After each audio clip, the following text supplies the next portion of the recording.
Hello प्यारे विद्यार्थियों, मैं ब्रजेन आप सभी को फिजिक्स एरिया में स्वागत करता हूं। मेरे भाई स्वागत करता हूं। आज हम लोग पढ़ने वाले हैं जो 27 तारीख के फिजिक्स का पेपर है कि फिजिक्स के पेपर में इस 3 से 4 दिन में कितना पढ़ लें कि 90 प्लस स्कोर हमारा हो जाए।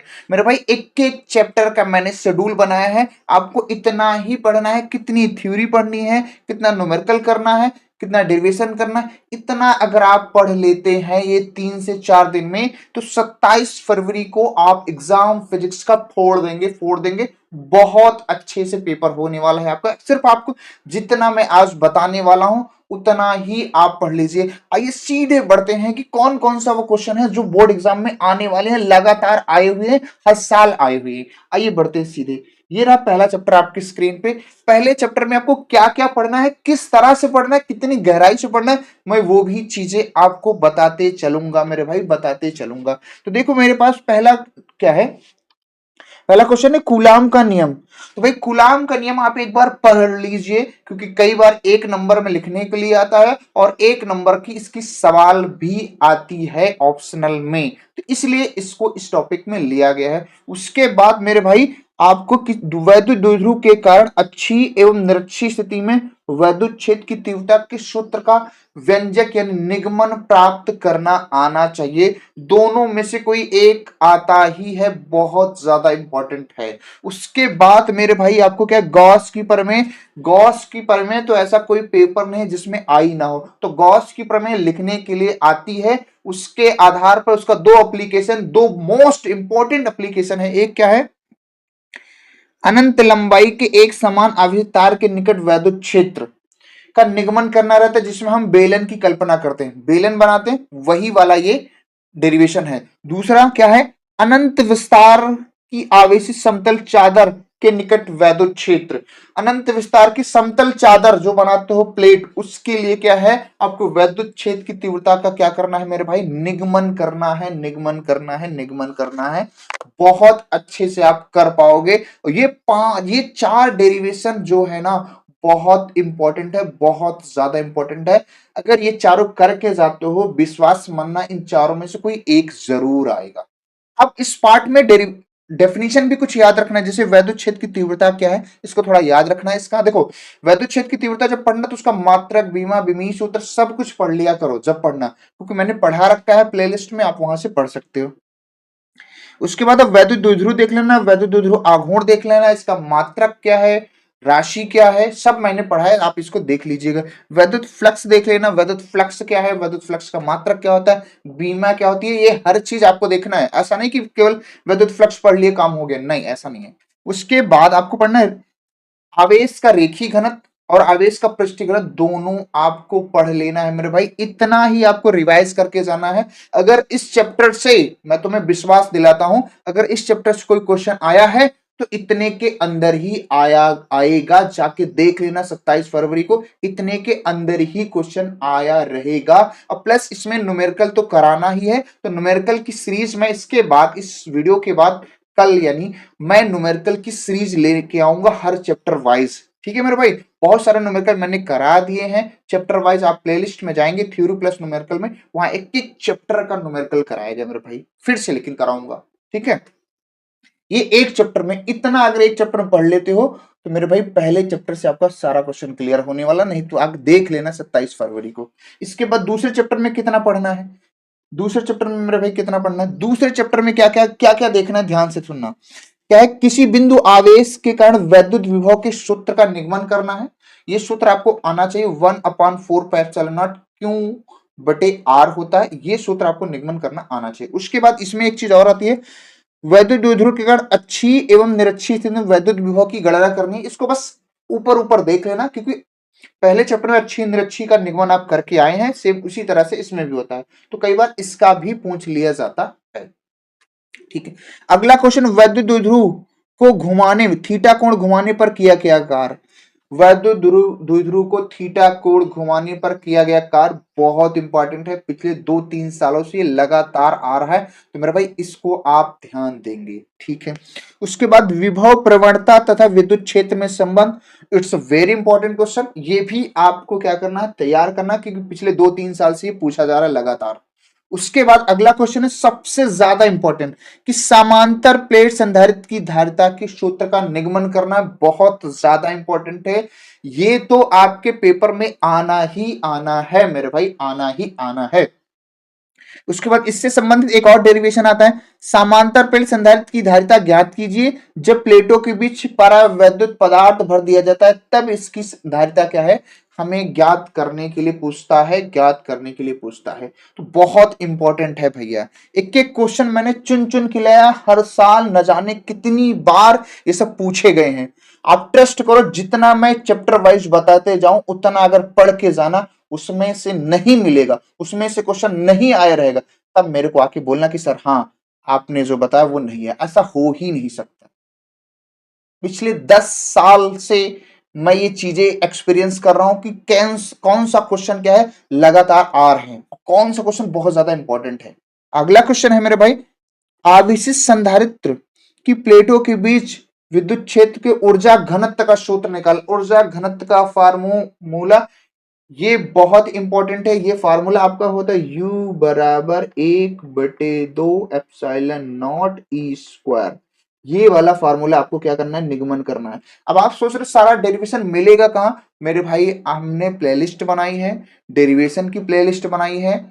आप डेरिवेशन के प्लेलिस्ट में जाएंगे, आपको पूरे एक एक चैप्टर के क्या है डेरिवेशन आराम से आपको मिल जाएंगे। आप 2x स्पीड में बढ़ा के आप जल्दी जल्दी आप रिवाइज कर दो। इतना ही रिवाइज करना है ये 2-3 दिन में, ध्यान देना है मेरे भाई, ज्यादा नहीं पढ़ना है। इतने में से ही क्वेश्चन आएगा। और इस चैप्टर में कुछ डेफिनेशन है, जैसे डेफिनेशन विभवांतर पढ़ लेना, विभव पढ़ लेना, दोनों का मात्रक राशि सब पढ़ लेना भैया, विभव प्रवणता पढ़ लेना, धारिता पढ़ लेना, संधारित्र पढ़ लेना। ये सारी चीजें छोटी छोटी डेफिनेशंस आप क्या करोगे, इस चैप्टर की पढ़े रहोगे, प्लस उनका मात्रक याद रखोगे, कौन सी राशि है, ठीक है।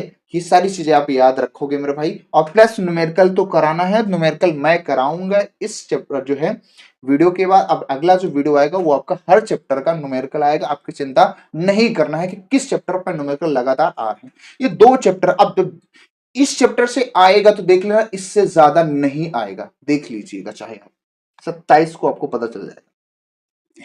चैप्टर नंबर 3 में आपको क्या कितना पढ़ना है मेरे भाई, एक तो पढ़ना एक विद्युत धारा, धारा घनत्व तथा अनुगमन वेग में संबंध। विद्युत धारा तथा अनुगमन वेग में संबंध एक आता है, एक धारा घनत्व तथा अनुगमन वेग में संबंध आता है। ये भी मैंने चैप्टर नंबर 3 में आपको डेरिवेशन की सीरीज में बहुत अच्छे से पढ़ाया है मेरे भाई। एक और डेरिवेशन आपको तैयार करना है, अनुगमन वेग की सहायता से ओम के नियम का सत्यापन करना है। अनुगमन वेग की सहायता से ओम के नियम का सत्यापन करना, ये दोनों क्वेश्चन बहुत इंपॉर्टेंट है। उसके बाद जो तीसरा क्वेश्चन है मेरे भाई, किरचॉफ का दोनों नियम, किरचॉफ के 2 नियम है, एक संधि का नियम और एक वोल्टेज का नियम।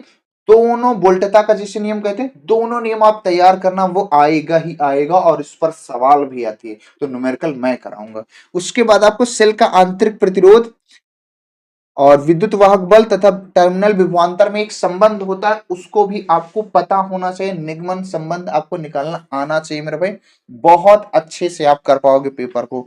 एक और क्वेश्चन है आपके पास, क्या, व्हीट स्टोन सेतु का सिद्धांत। व्हीट स्टोन सेतु का सिद्धांत और इसकी संतुलन अवस्था को निगमन करने के लिए भी आता है मेरे भाई, बहुत ज्यादा इंपॉर्टेंट, मैंने कराया है। आप वहां से आप इसको बढ़िया से देख लो मेरे भाई, जितना चैप्टर वाइज बता रहा हूं उससे ज्यादा एक भी पॉइंट नहीं पढ़ना। इतना पढ़ लोगे, अगर 90 प्लस नहीं आया तो मेरा भाई मुझे बताना कि सर आपने जो बताया तो उसमें से कुछ नहीं आया। ऐसा हो ही नहीं सकता भाई साहब, हो ही नहीं सकता। बस आपको पकड़ लेना है कि सर ने ये बताया था, यहां से इतनी चीजें पढ़ना है, ठीक है। उसके बाद परिभाषा में धारा घनत्व की डेफिनेशन याद रखना है, अनुगमन वेग की डेफिनेशन याद रखना, प्लस मात्रक बीमा सब कुछ, गतिशीलता वैद्युत चालकता आपको पढ़ लेना है, विशिष्ट प्रतिरोध रो पढ़ लेना है, विद्युत ऊर्जा के बारे में पढ़ लेना है, सेल का विद्युत वाहक बल, टर्मिनल विभवांतर पढ़ लेना है, सेल का आंतरिक प्रतिरोध स्मॉल आर भी पढ़ लेना है, ओमी परिपथ तथा अनोमी परिपथ का उदाहरण या पढ़ लेना है। ये बहुत बार आया हुआ है। तो मेरे भाई चैप्टर नंबर 3 में आपको इतना ही रिवाइज करना है, इन 3 से 4 दिनों में आपका देखना इसी टॉपिक से आया रहेगा क्वेश्चन, प्लस न्यूमेरिकल। न्यूमेरिकल तो कोई सा भी आ सकता है, तो न्यूमेरिकल की सीरीज में लेके आने वाला, ठीक है मेरा भाई। अब आज चलते हैं चैप्टर नंबर 4 में क्या क्या पढ़ना है, ध्यान से देखना, बहुत ज्यादा इंपॉर्टेंट है। सबसे पहले चैप्टर नंबर 4 में आपको बायोसेवर्ट का नियम पढ़ना है, इसका निगमन भी करना आना चाहिए। और बायोसेवर्ट के नियम के अनुप्रयोग आता है, सबसे ज्यादा इंपॉर्टेंट है ये। दूसरा क्या कि वृत्ताकार कुंडली के केंद्र पर चुंबकीय क्षेत्र बहुत ज्यादा इंपॉर्टेंट है, न जाने कितनी बार आया हुआ है। ठीक है, उसके बाद एक आपको और पढ़ना है, एम्पियर का परिपथी नियम पढ़ना है। एम्पियर का परिपथी नियम पढ़ना है मेरे भाई, बहुत ज्यादा इंपॉर्टेंट है। और इस एप्लीकेशन पे आधारित आपको पढ़ना है लंबी परिनालिका के अंदर उसके अक्ष पर चुंबकीय क्षेत्र का निगमन। ये भी बहुत ज्यादा इंपॉर्टेंट है मेरे भाई, बहुत ज्यादा इंपॉर्टेंट है। एक और डेरिवेशन आपको रिवाइज कर लेना है। अनंत लंबाई के सीधे धारावाही चालक तार के निकट के तार का विद्युत क्षेत्र निकालना आपको मेरे भाई आना चाहिए, ये भी इंपॉर्टेंट है पर उतना नहीं है। उसके बाद ये डेरिवेशन, दो समांतर धारावाही चालक तारों के बीच लगने वाला बल इज वेरी वेरी इंपॉर्टेंट, बहुत ज्यादा इंपॉर्टेंट है। इस पर सवाल भी मेरे भाई आती है, मैंने बहुत सवाल कराई है। ठीक है मेरे भाई, ये आपको तैयार करना, मेरा एकदम मोस्ट इंपॉर्टेंट डेरिवेशन आया है। इतना अगर आप चैप्टर में पढ़ेंगे तो चैप्टर समझ लो आपको फिनिश्ड होने वाला है। उसके बाद धारामापी एवं धारामापी का सिद्धांत पढ़ लेना है। और उसी में मैंने पढ़ाया है धारामापी को अमीटर में कैसे बदलते हैं, धारामापी को वोल्टमीटर में कैसे बदलते हैं। ये चीजें आपको ध्यान देना है, यहीं से क्वेश्चन बनने वाला है मेरे भाई, यहीं से क्वेश्चन बनने वाला है। मुझसे चाहे आप लिख के ले लो, यहीं से क्वेश्चन बनने वाला है, देखना जब पेपर आएगा तो। उसके बाद इस चैप्टर में कुछ डेफिनेशंस भी आपको याद रखना, जैसे चुंबकीय क्षेत्र क्या है समझना है आपको, लॉरेंज बल का फार्मूला याद रखना है, क्यों वी बी साइन थीटा वो, चुंबकीय द्विध्रुव आघूर्ण, धारा सुग्राहिता आप पढ़ लीजिएगा, वोल्टेज सुग्राहिता मेरे भाई पढ़ लीजिएगा। ये सब थ्योरी छोटी मोटी आपको क्या है पढ़ लेना है कि कौन सी थ्योरी आ सकती है एक नंबर में। ठीक है मेरे भाई, प्लस न्यूमेरिकल तो मैं कराऊंगा ही बहुत ज्यादा, जो काम काम के वेरी वेरी इंपॉर्टेंट न्यूमेरिकल है, मैं अगली वीडियो में वही लेके आपके आने वाला हूँ। बहुत सारे न्यूमेरिकल मैंने करा भी दिए हैं भैया, 4 से 5-7 घंटे की क्लास रहेगी, सारे न्यूमेरिकल आपको करा दिया जाएंगे। ठीक है मेरे भाई, आइए चलते हैं चैप्टर नंबर 5 में। चैप्टर नंबर 5 आपको बहुत छोटा चैप्टर है, इसमें जो खास चीजें बता रहा हूं इतना ही पढ़ना है। क्या कि प्रतिचुंबकीय पदार्थ, अनुचुंबकीय पदार्थ, लौह चुंबकीय पदार्थ, तीनों को पढ़ना है, तीनों का उदाहरण पढ़ना है, तीनों का अंतर समझना है। तीनों में विभेदन आता है या किसी दो में विभेदन आता है। ये क्वेश्चन तो मेरे भाई चैप्टर नंबर 5 से मुझसे लिखवा के ले लो कि इसमें का क्वेश्चन आएगा जरूर। और उसमें क्या पढ़ना है, चुंबकशीलता पढ़ लेना है, अपेक्षिक चुंबकशीलता, चुंबकीय प्रवृत्ति, ताप के व्युत क्रमानुपाती होती है, ये भी एक पढ़ लेना, इससे ऑप्शनल क्वेश्चन आपका बन जाता है। चैप्टर नंबर 5 में मेरे भाई आपको इतना ही पढ़ना है, इतना ही पढ़ना है बस। और इसमें से आपको 2 से 3 नंबर आपको आराम से मिलने वाला है, आराम से। बहुत ही अच्छे से मैंने पढ़ा रखा है, आप वहां से पढ़ सकते हैं। अगला है चैप्टर नंबर 6 में आपको क्या क्या पढ़ना है, जरा ध्यान दीजिएगा।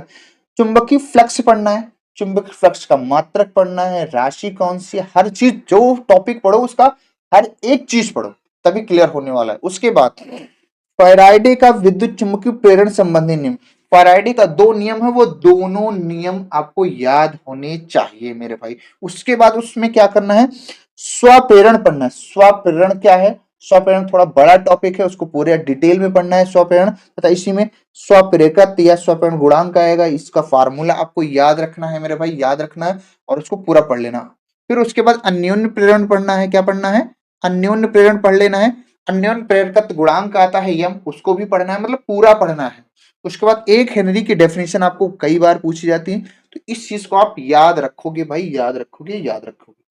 अब इसमें कुछ फॉर्मूले लिखे, इस पर न्यूमेरिकल आता है, ये जैसे है E बराबर BVL बवाल, इस पर फार्म सूत्र जो सवाल आती है, इस पर भी सवाल आती है। फाइव बराबर BA पे भी सवाल आती है, E बराबर 1/2 ओमेगा BL स्क्वायर, इस पर भी सवाल आती है। मतलब सवाल जो है इस टॉपिक पे अगर आप लगा लिए और स्वप्रेरण और अन्योन्य प्रेरण पे सवाल लगा लिए तो मेरा भाई इस चैप्टर की सवाल आप उड़ा दोगे। फ्लक्स पे भी सवाल आती है, तो याद रखना है भाई इस चैप्टर में इतना ही आपको पढ़ना है, इतना पढ़ोगे आपको देखना नहीं नंबर आ गया तो बताना मेरे भाई, एक एक क्वेश्चन आपको मिलेगा, एक एक क्वेश्चन है ना। थोड़ा सा क्वेश्चन देखो, मैंने यहाँ पे सिर्फ टॉपिक लिखा, थोड़ा सा क्वेश्चन आगे पीछे बढ़ा के लिख देगा तो उसमें आप घबराना नहीं, घबराना नहीं है, नहीं है, नहीं। तो न्यूमेरिकल तो मैं कराने वाला हूं, इसकी आपकी चिंता नहीं करना है। पहले आप जो है ये जो थ्योरी है और डेरिवेशन है इसको मेरे भाई तैयार करो, इतना रिवाइज करो, इतना ही रिवाइज करना है। आगे बढ़ते हैं, क्वेश्चन जो है चैप्टर नंबर 7। चैप्टर नंबर 7 में क्या पढ़ना है? प्रत्यावर्ती धारा का वर्ग माध्य मूल मान, यानी कि IRMS को आप निकालना आना चाहिए बढ़िया से, ये आपको डेफिनेशन भी पता होना चाहिए। फिर उसके बाद सबसे इंपॉर्टेंट के LCR परिपथ की प्रतिबाधा निकालना आना चाहिए। LCR परिपथ का प्रतिबाधा तथा कलांतर, तथा मेरे भाई क्या कह सकते हो, कलांतर आपको निकालना आना चाहिए। और यही क्वेश्चन अगर इस चैप्टर से आ रहा है तो LCR परिपथ से क्वेश्चन आएगा ही आएगा। उसके बाद अनुनादी आवृत्ति का व्यंजक, इसी में अनुनाद की स्थिति आती है, तो अनुनादी आवृत्ति का व्यंजक बहुत छोटा है। जब XL और XC बराबर हो जाते हैं तो अनुनाद की स्थिति आती है, वहां से इसका डेरिवेशन हम लोग कर लेते हैं, बहुत आसान है। उसके बाद एक बात और याद रखना, प्रत्यावर्ती धारा परिपथ में शक्ति पढ़ लेना है और शक्ति गुणांक यानी कास फाई को भी आपको पढ़े रहना है। कास फाई से भी क्वेश्चन आ जाता है, क्वेश्चन आ जाता है। उसके बाद ट्रांसफार्मर पढ़ना है एवं इसका सिद्धांत। देखो ट्रांसफार्मर जब पढ़ना है तो केवल ट्रांसफार्मर, ट्रांसफार्मर कितने प्रकार का होता है, इसका उपयोग क्या है, दक्षता क्या है, इसका सिद्धांत क्या है, इस पर सवाल हम तो कराएंगे, कई बार सवाल पूछे गए, तो आप इसको मेरे भाई एक एक चीज आप पढ़ेंगे। ऐसा नहीं कि जो टॉपिक पढ़ो उसको पूरा पढ़ो, जो टॉपिक पढ़ो उसको पूरा पढ़ो। उसके बाद प्रत्यावर्ती धारा जनित्र, ये 1 से 2 बार आया है, ये क्लास 10 का भी टॉपिक है, तो 1 से 2 बार आया, तो इसको मैंने यहाँ पे ले लिया। अब इसको आप एक बार देख लीजिएगा, प्रत्यावर्ती धारा जनित्र बहुत ज्यादा इंपॉर्टेंट नहीं, पर आप इसको एक बार देखे रहेंगे। परिभाषा में प्रतिबाधा की डेफिनेशन याद रखना, प्रतिघात की धारा एवं वोल्टेज का शिखर मान याद रखना है, अनुनादी आवृत्ति की डेफिनेशन याद रखना है। ऐसी छोटी मोटी आपकी डेफिनेशंस क्या है आपको पता होना चाहिए इस चैप्टर में। और plus numerical, numerical LCR circuit पे भी आता है, ट्रांसफार्मर पे भी न्यूमेरिकल आता है, और मैं न्यूमेरिकल पूरा कराने वाला हूं। तो न्यूमेरिकल के लिए आप कोई भी दिक्कत नहीं लेना है, लेना है मेरे भाई। आइए बढ़ते हैं